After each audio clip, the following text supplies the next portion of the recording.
Hi, it's Kane Dalton here from BikeSocial. We're here in Almeria with Kawasaki at the world exclusive launch of the ZX10-R SE. I'm standing here with Craig Watson, who's the UK sales manager, who's going to help us out with a little bit of the information regarding what's new with the bike now.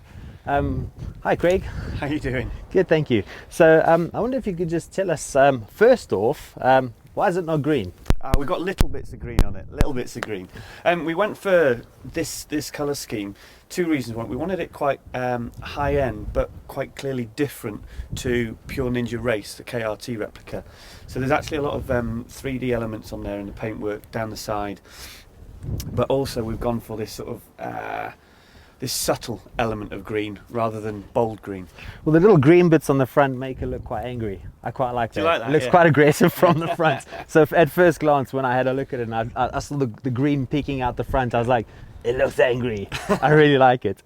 So I guess the big news then for this particular bike is the new electronic suspension, or the Showa electronic suspension. Absolutely. I mean, the key really is the standard bike has very, very high grade Showa suspension on there. We were the first manufacturer to fit gas cartridge fork and rear shock. You know, something that was literally derived from the World Superbike teams. What this bike does is it adds electronic damping to that already very high grade suspension.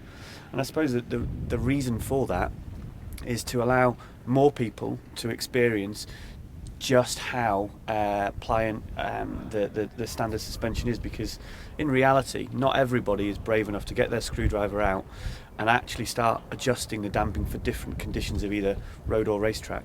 I mean, I know typically myself, you know, when I first started riding high performance bikes, I didn't touch the suspension. I mean, it really scared me. I wasn't quite sure what a couple of clicks was going to do. I didn't quite understand what rebound versus compression was.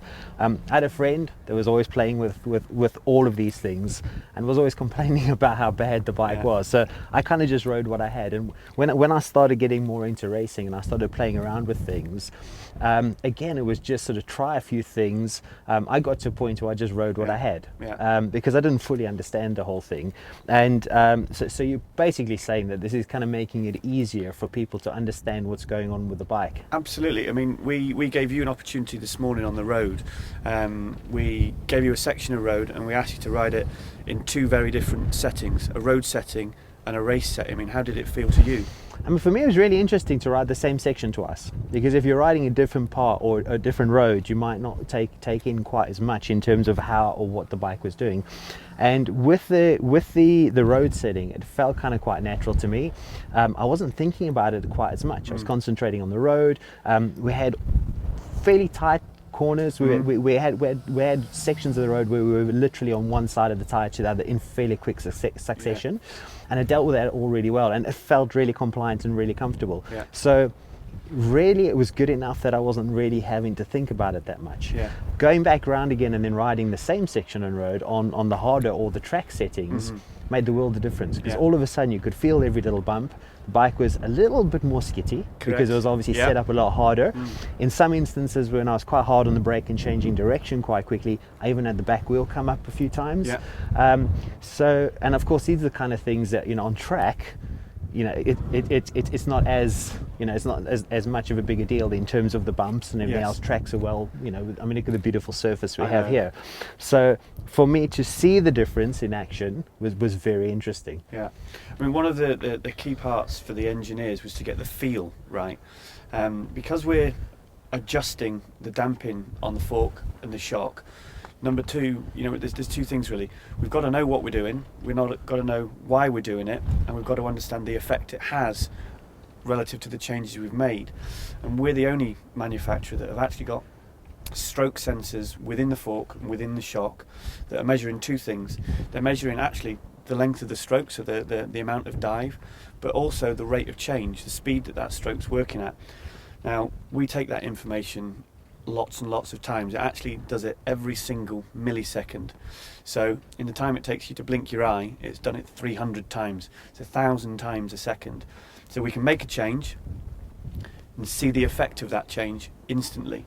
If there was a time delay or a time lag in these changes, to you as a rider, it would actually feel a little bit alien, if you like.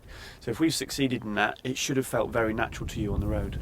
I mean, I've ridden other bikes with electronic suspension on, and I've run it on manual settings, which kind of completely turns off the damping, and then I've run it back to back with the electronics on. And what I've found quite interesting is, especially downhill when you're braking quite hard, when it's on a manual setting, it doesn't really sort of do it. It just feels like a standard bike. Yeah. When you have it set up with the electronic damping on other bikes and you pull on the brake, it actually pushes up on the front, and you can feel it push up on the front, which is quite an odd Unnatural alien feeling, type of a feeling. I didn't get that today. No. So where we were sort of traveling downhill, some cases off camber, and then putting the brake on, and you sort of, it felt natural. It didn't feel like it was pushing back on me at all, which was really quite interesting. I mean, from an overall perspective, I quite like the geometry of the bike anyway.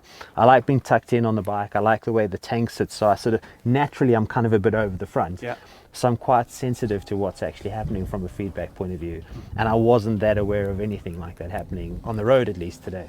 Well, yeah, I mean, we've got, you just mentioned it when you go into manual, just to sort of be clear with our system, we've got 3 settings effectively: a road setting, a track setting, and the broad basic difference between the two is one is set more compliant and soft, but has got the backup, because it's working with softer suspension.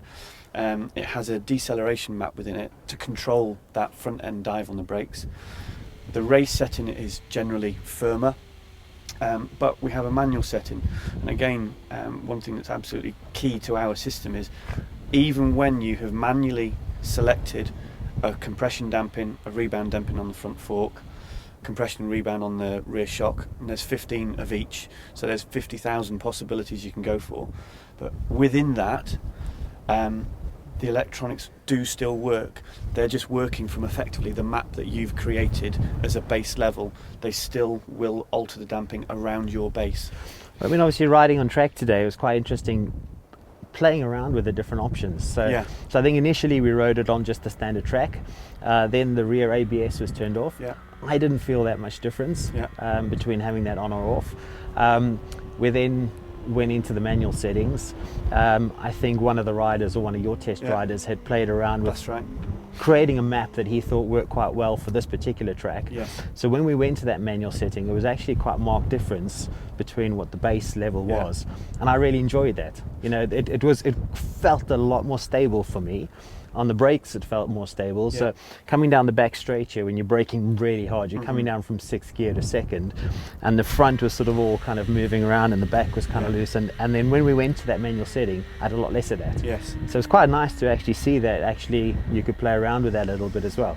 Yeah, we've been supported on this test by Bridgestone, and they've supplied us with lots of brand new R11 tyres, and that was what we did yesterday. Was we sent a test rider out to develop this custom setting, if you like, for those tyres on this track in this bright sunshine but actually quite cold temperature.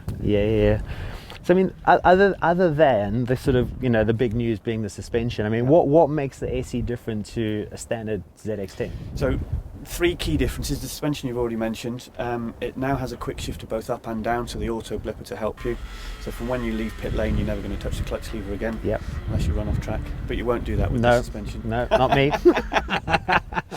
And the high-grade Marchesini wheels, which help this change of direction. They're a lightweight wheel, but the key is they carry the majority of their mass in the centre of the hub. So the gyroscopic mass, which is what slows you down in change of direction, is much lighter and therefore faster. So in terms of the engine, it's not the RR engine, is it? Correct. It's the same. Why did you not go for the RR engine? If you've got all the other upgrades on this particular bike, why not the RR as well? Cost. It's if we fitted that, you'd probably be looking another 1,000-ish on top. So that engine was literally a homologation special engine. It's got a deeper allowance in the cylinder head to fit very high lift cams, and that's great for racing. With electronic suspension, you can't race it. There's no series that you can race it in at British or national level, if you like. So the engine would kind of be overkill, because a lot of what's in the RR is to do with superbike racing. So who is this bike really aimed at? I mean, what sort of, where does it fit within the market from having that it's got the electronic suspension, it's got all the other upgrades, but you can't race it? Who are you kind of hoping to capture with the bike? I think it's somebody like me, generally. I don't play with suspension. I don't trust myself to play with suspension. I wouldn't know the effect I should expect from altering either compression and rebound, but I know what a good bike feels like. Yeah. This is kind of like having your own factory technician on the bike all the time, measuring and altering things 1,000 times a second. I like the idea of that. So I like riding on the road. I like doing track days, lots of track days.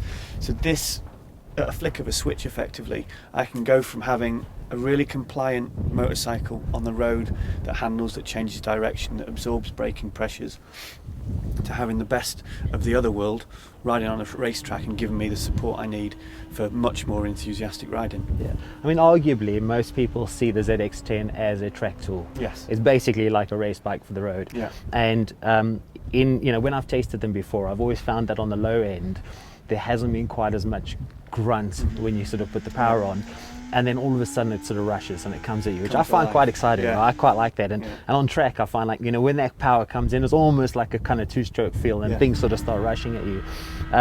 But I really quite liked it on the road, because that lower, lesser aggressive feel means you could be a lot smoother. I was a lot smoother today. Having the quick shift going up and down was amazing. That was seamless for me.